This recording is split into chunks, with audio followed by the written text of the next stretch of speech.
Hey guys, so quick video for you on how you can connect your ASUS monitor to PC, and it's like super simple. So from the back, you're either gonna have, let's say HDMI, you're gonna have the DVI, DisplayPort, or VGA ending, and it's going to look like this, look.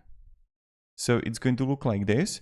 And then what you have to do is that when you're gonna have the cable, let's say of HDMI, you're gonna insert the HDMI to your monitor, and then you're gonna look here for the HDMI port of the PC.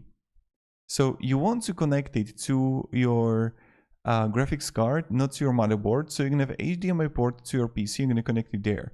But if you can have VGA, if you can have DVI, then you're just gonna connect it to the DVI, you're gonna locate the same ending right here on a PC, and then you just connect it there. That's it. Super simple. And that's how you're gonna do it. So you're going to locate it on monitor, you're going to connect there, and then the same thing you connect to your PC.